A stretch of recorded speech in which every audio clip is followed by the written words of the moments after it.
मित्रों, एक बार पुनः स्वागत है आपका। मित्रों, कभी कभी ऐसा होता है जब हम कोई मकान, प्लॉट, प्रॉपर्टी आदि खरीदते हैं तब हमारे साथ धोखा हो जाता है या कोई धोखा कर देता है, या गलती से हम कोई ऐसी प्रॉपर्टी खरीद लेते हैं और खरीदने के बाद हमें पता चलता है कि यह जो प्रॉपर्टी है इस पर तो पहले से ही झगड़ा आदि चल रहा है। प्रॉपर्टी पहले से ही विवादित और नुकसानदेह है।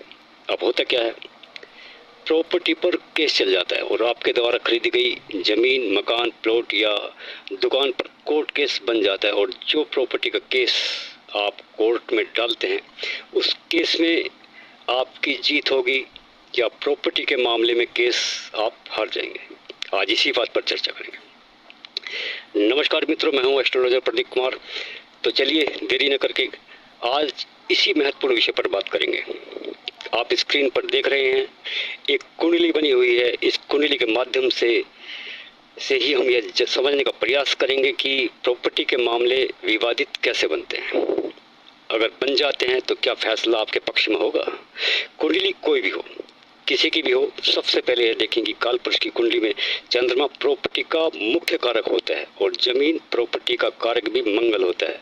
और शनि, राहु, केतु को पाप ग्रह माना जाता है। प्रॉपर्टी के कारक चंद्रमा, मंगल और चौथा भाव और चौथे भाव के स्वामी पर अशुभ शनि, राहु या केतु का प्रभाव होगा तब प्रॉपर्टी में विवाद जरूर खड़े होंगे। लेकिन साथ साथ ये भी ध्यान रखें, शनि, राहु, केतु की चंद्रमा, मंगल, चौथे भाव भविष्य से किस प्रकार के, किस तरह के संबंध है। तो चलिए अब मैं स्क्रीन पर समझाता हूँ। आप देख रहे हैं लगन में नंबर 1 लिखा हुआ है और इसका स्वामी बनता है मंगल। और मंगल लगन से गिनेंगे तो 1, 2 और 3 अर्थात तीसरे भाव में मंगल बैठे हैं। अब एक चीज का ध्यान रखें, लगन व्यक्ति खुद होता है और जो भी कुछ जीवन में झेलना पड़ता है, चाहे वो दुख हो या सुख, स्वयं को ही भोगना पड़ता है। आप ये मान लें, जैसा मंगल होगा, जिस अवस्था में होगा, उस हिसाब के फल आपको प्राप्त होंगे। और जो कुंडली का चौथा भाव होता है वह आपके मकान का होता है, प्रॉपर्टी का होता है, आपके वाहन का भी होता है। अब देखिए, यहाँ जहाँ लगन लिखा हुआ है वहां से गिनेंगे 1, 2, 3 और 4। यह भाव आपकी प्रॉपर्टी का हुआ। लेकिन यहाँ मुझे सबसे पहले आपको भावों के बारे में समझाना होगा जिससे आपको समझने में आसानी हो। कुंडली में 12 भाव होते हैं और किसी भी भाव में कोई सा भी नंबर लिखा हो सकता है। पहला भाव लगन, जिससे आप शरीर, आपकी पर्सनैलिटी देखी जाती है, आपकी विचारधारा देखी जाती है। दूसरा धन भाव, जिससे आपका कुटुंब देखा जाता है, पैसा देखा जाता है। तीसरा भाव आपकी मेहनत, आपका पराक्रम, आपके भाई बहन। चौथा भाव आपकी प्रॉपर्टी, जमीन, जायदाद। पांचवा भाव संतान, शिक्षा, एजुकेशन। छठा भाव कर्जा, मुकदमा, कोर्ट कचहरी, यहाँ से देखी जाती है। और सातवां भाव मैरिड लाइफ, आपका वैवाहिक जीवन। आठवां भाव आयु, नौवां भाव भाग्य, 10वां कैरियर, 11वां लाभ और 12वां खर्च, नुकसान और जेल आदि का है। तो देखिए, चौथा भाव प्रॉपर्टी का है, उसमें केतु बैठा है और उसमें 4 नंबर लिखा है और 4 नंबर का स्वामी चंद्रमा छठे भाव में है। और जैसे कि मैंने अभी बताया, छठा भाव कर्जे का होता है, झंझट का होता है, मुकदमे का होता है।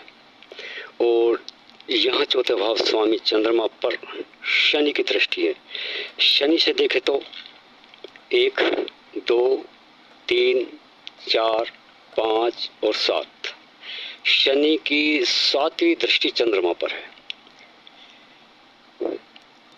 यह शनि हालांकि केंद्र के स्वामी है, फिर भी शनि चंद्र के दुश्मन है।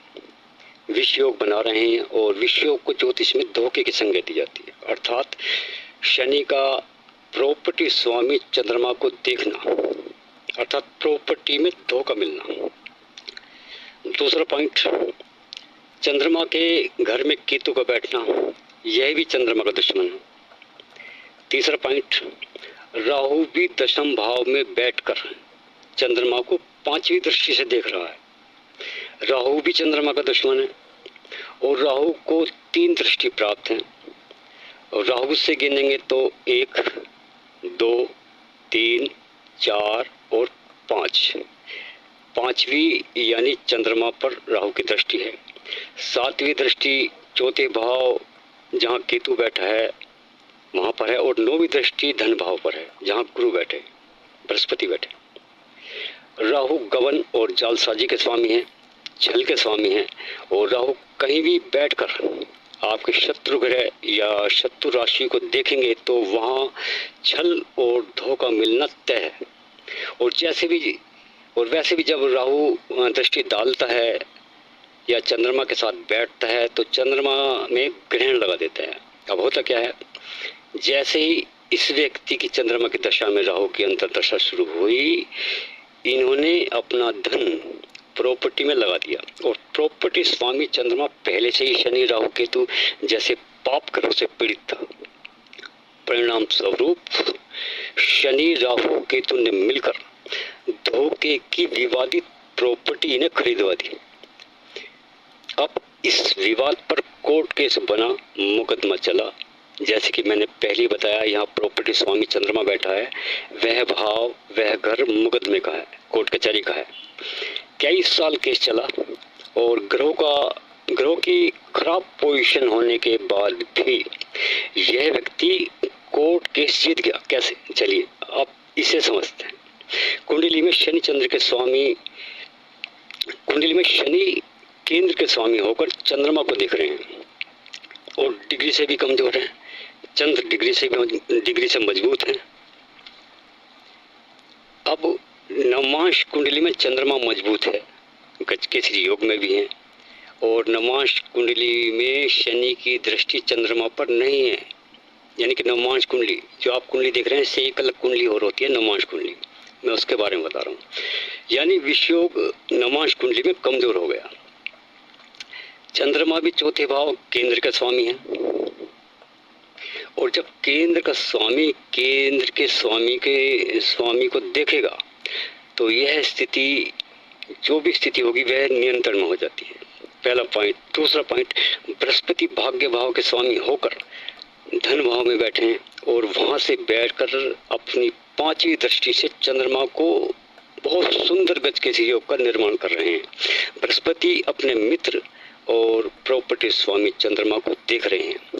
बृहस्पति कुंडली में भाग्य भाव के स्वामी हैं, अतः भाग्य ने केस जितवाने में पूरी मदद करी। तीसरा पॉइंट, लगन के स्वामी मंगल ने भी अपनी चौथी दृष्टि से अपने मित्र प्रॉपर्टी स्वामी चंद्रमा को देखा। मंगल से गिनेंगे तो 1, 2, 3 और 4। और मंगल अगर चंद्र को देखता है तो महालक्ष्मी योग बनता है, जो प्रॉपर्टी के लिए शुभ योग माना जाता है। और मंगल इस कुंडली में वैसे भी लगन के स्वामी होकर कारक हैं, पराक्रमी योग में है। अतः इस व्यक्ति ने केस लड़ने में अपना पूरा शौर्य पराक्रम दिखाया। बृहस्पति भी अपने कारक भाव में है, अतः अपने बाहुबल से, अपने भाग्य बल से इस व्यक्ति को विजय प्राप्त हुई। कुंडली में 3 अशुभ योग होने के बाद भी 2 शुभ योग मंगल से और बृहस्पति से जो बने, इन तीनों योगों पर ये 2 योग भारी पड़े। हाँ, अगर चंद्रमा को गुरु मंगल जैसे मित्र ग्रहों का सहयोग न मिलता तो केस लंबे समय तक चलता और शायद यह व्यक्ति केस हार भी जाता। अगर ऐसा होता तो इन साहब के 32 लाख रुपए जो प्रॉपर्टी में लगे हुए थे और जो खर्चा केस लड़ने में खर्च हुआ है, वह मेहनत और पैसा दोनों बेकार चले जाते। आप एक बात इस कुंडली में और नोट करें, चौथा भाव आपके वाहन का भी होता है और प्रॉपर्टी आदि का भी होता है। चंद्रमा वाहन का कारक भी है और स्वामी भी है। और प्रॉपर्टी और वाहन स्वामी चंद्रमा पर शुभ और अशुभ कई ग्रहों का प्रभाव है, जिससे 2 बार ये वाहन दुर्घटना से बच गए। थोड़ी बहुत चोटें आई, लेकिन भाग्य के स्वामी गुरु ने चंद्र पर दृष्टि डालकर इन्हें बचा लिया। अर्थात देवी कृपा ने, इनकी किस्मत ने इनकी पूरी मदद की। तो मित्रों, कुंडली हमारे भविष्य का आईना है। इस तरह हम कुंडली से पहले ही जान सकते हैं कि जो कार्य हम करने जा रहे हैं उस कार्य में हमें सफलता मिलेगी या नहीं मिलेगी, मिलेगी तो कितनी। कुंडली से आप सब कुछ पहले से जान सकते हैं। किस किस क्षेत्र में आपको धोखा मिलेगा, किस किस क्षेत्र में आपको कामयाबी मिलेगी। अगर आप जीवन में कोई महत्वपूर्ण कार्य करने जा रहे हैं या किसी योग विद्वान से सलाह इस समय जरूर लें, जिससे कि आप पहले से ही जो परेशानी आने वाली है उन्हें जान सकें। इससे आपका समय और पैसा दोनों बच सकता है। तो मित्रों, वीडियो अच्छा लगा हो तो लाइक करें, वीडियो में दी गई जानकारी अच्छी लगी तो सब्सक्राइब करें और बेल बटन जरूर दबाएं, जिससे कि जो भी वीडियो पोस्ट की जाए उसका नोटिफिकेशन सबसे पहले आप तक पहुंचे। तो मिलते हैं किसी नई जानकारी के साथ। धन्यवाद। जय माता दी।